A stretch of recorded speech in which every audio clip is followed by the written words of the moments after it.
Hi, everyone. This is jscarbo. I am a mortgage professional at Academy and Armed Forces Bank. I am federally licensed and am able to lend in all 50 states. I've been doing this for a very long time. I started my career on the operations side of the mortgage business, doing a lot of the loan processing, managing an operations team full of processors, underwriters, closers, etc. And then I transitioned my career over to the sales side of things, and now I use that end-to-end experience, knowing how the sausage is made, if you will, on the backside of things to bring people today on the front end a very good and even educational experience.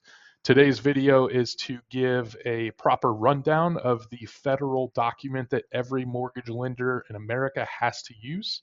It is for transparency purposes. It is called the loan estimate. Today, we're going to look at a few points of interest and ultimately give you the recipe for success as to how to choose the right mortgage for you and your family.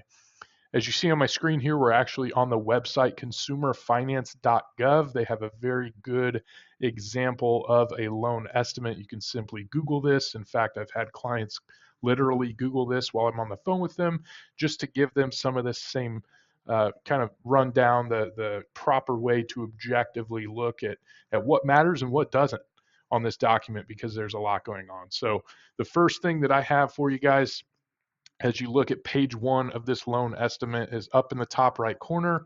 You've got just some data points here. Loan term 30 years in this example. The purpose of this loan is to help this client purchase a property. The product is a fixed rate, so the rate is not going to change. It's not an adjustable rate mortgage, nothing like that. The loan type here in this example is conventional.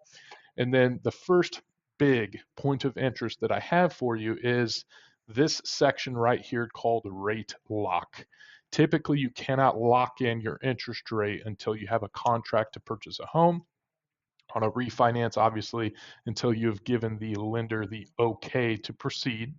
But this rate lock is very important because it's going to have an expiration date right here. So, number one, you want to make sure when the time is right, of course, that your interest rate is in fact locked in. This protects you from any movements in the market. If rates get worse, you're protected because you went and locked in your rate. Until that rate is locked, you are subject to whatever the market movements give us as lenders. If you don't lock your rate, markets get worse. Your interest rate ultimately at the time that you decide to lock is going to get worse. If you lock in your rate, market gets worse, well, you're locked in, you're protected. You have that peace of mind that your interest rate is not going to change. So very important piece right here. And then the expiration date as well. You don't want to lock in for a period of 30 days if you just went and put yourself under contract to buy a home and the closing date is 45 days out or 60 days out. That interest rate expiration date is very important, especially when you're looking to purchase a home, because you want to make sure that interest rate expiration date gets you through the settlement of your purchase. Of course, refinances as well. You want to make sure the lender concludes everything and gets you closed before that rate lock expiration date. So first point of interest here, top right corner, rate lock, very, very important. Top left corner, this is where all your information as a mortgage applicant is going to go. This is the property address as well. And then on a purchase transaction, this is where you're going to see the sales price and or the property value if you're doing a refinance. All pretty straightforward here up top. As we get into the actual loan terms, obviously here you've got your loan amount, you've got your interest rate, and you've got your resulting principal and interest based on the loan amount and based on the interest rate that they've presented to you. So this is the actual loan payment itself. The next thing I'll touch on is prepayment penalties. This question comes up quite a bit. Am I going to be penalized if I decide to make 13 payments a year instead of 12? If I decide to pay above and beyond, which is actually required every single month to kind of get that principal balance paid off a little bit sooner, am I going to be penalized if a year from now I decide to refinance and completely pay this loan off to get a new loan? Most of the time, these prepayment penalty boxes should say no. Ironically, here on the consumerfinance.gov website example, this says yes. So wanted to point that out. Prepayment penalties, not crazy common, but certainly something you should be aware of, especially if you're pursuing a home equity line of credit, some other type of financial vehicle like that. Balloon payment, also typically no in your standard, 30-year conventional VA kind of fixed rate mortgage. A balloon payment means, is there a time in which this mortgage comes completely due, like the entire balance? Not very common, but figured I'd touch on it anyway. As we move down here to the middle of the page, you've got projected payments. Okay, so this is where the remainder of your mortgage payment is going to come into play. So with the loan amount and the interest rate, that'll give you the loan payment itself, your principal and interest portion of your monthly payment. However, this projected payments section is where it's going to pull in mortgage insurance, if you're going to have some. So typically, like in conventional mortgage world, if you don't put down 20%, typically there's going to be some sort of mortgage insurance expenditure there on your monthly payment. That's this line here. And then your estimated escrow, that crazy word that you hear that you're probably like not super familiar with. What does escrow really mean? Well, what that is you actually pay your homeowner's insurance and your property taxes on your property through your mortgage every single month. That's what's called having an escrowed mortgage payment. So, however much your property taxes are per year, however much your homeowner's insurance policy premium is per year. Basically, divide both of those numbers by 12 months in a year, and that's what you're contributing here for taxes and insurance on a monthly basis to make your total mortgage payment come out here to this line.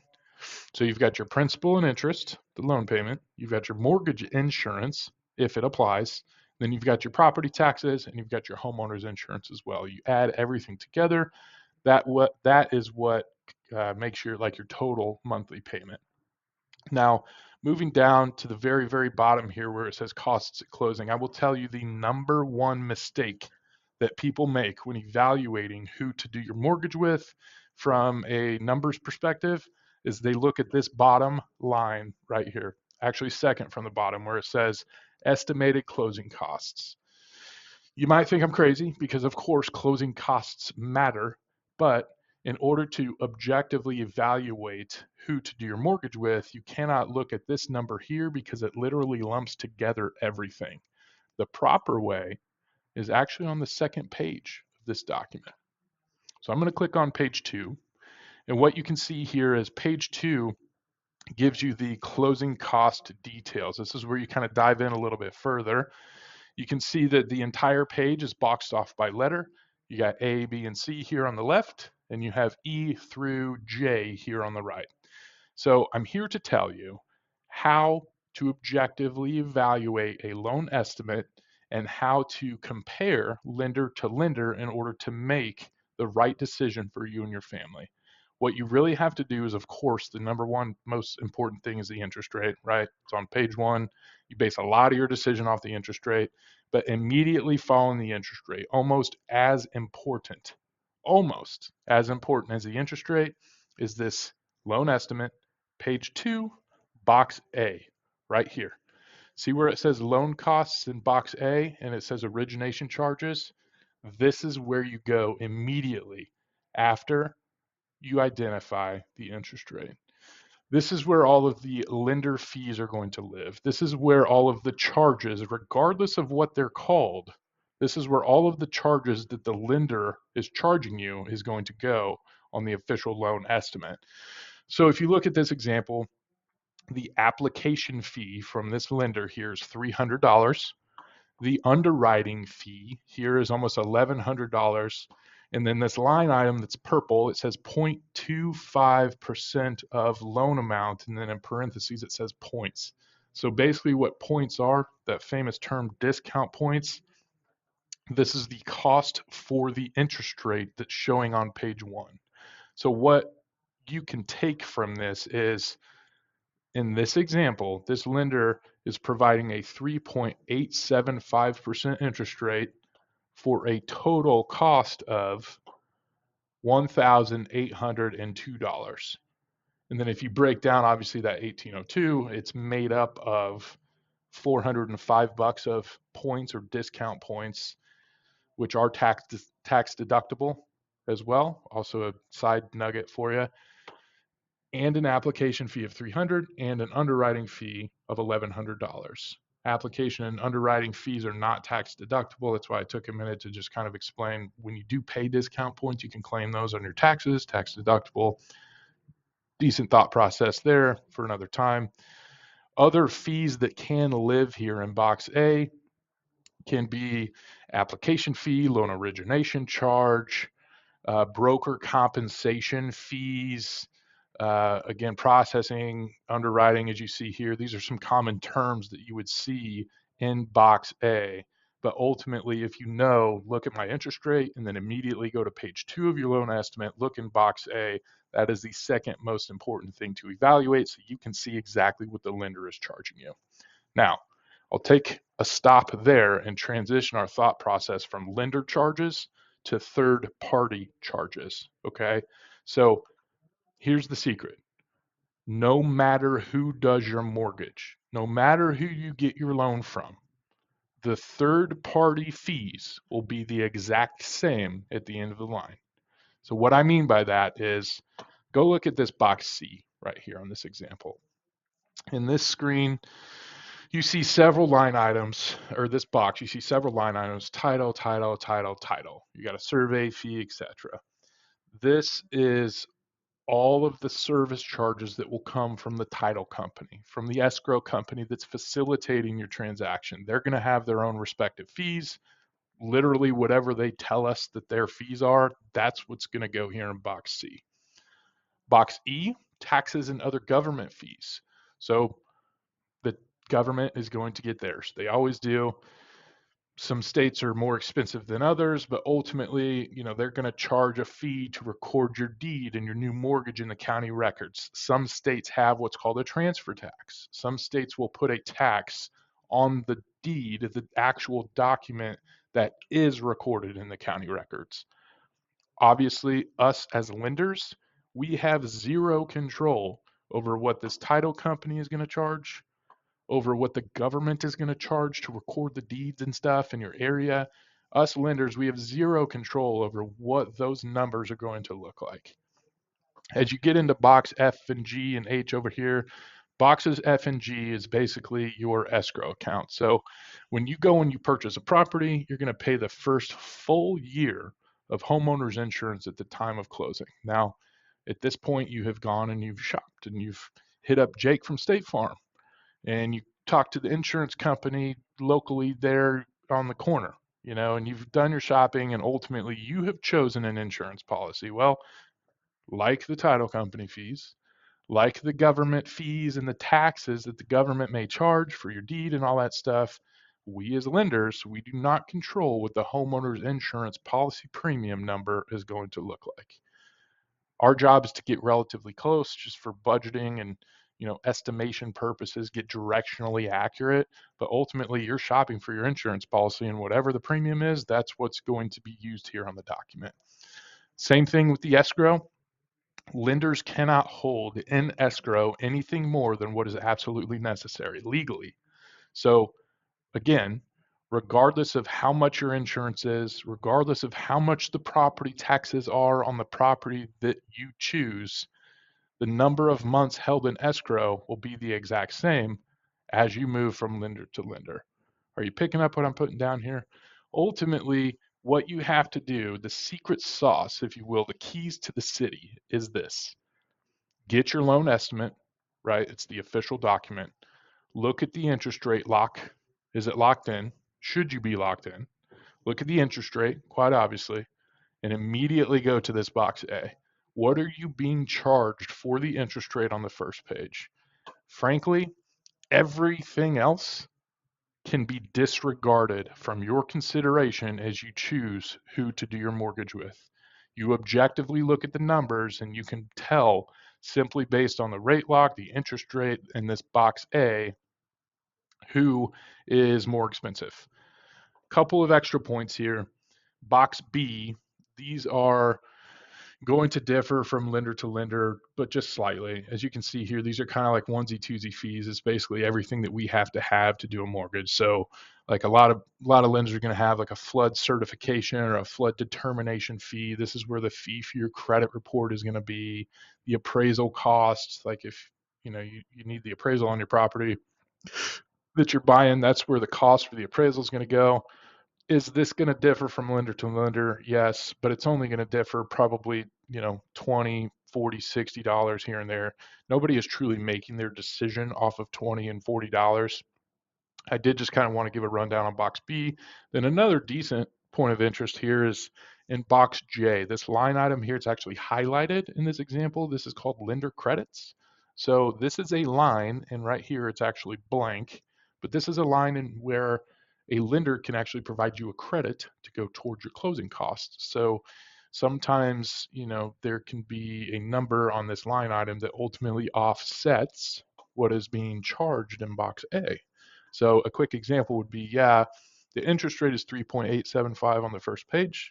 They're charging you 1802 here in box A, but maybe this lender credit line item has a credit for 1802, effectively making that 3.875% interest rate on page one cost you $0.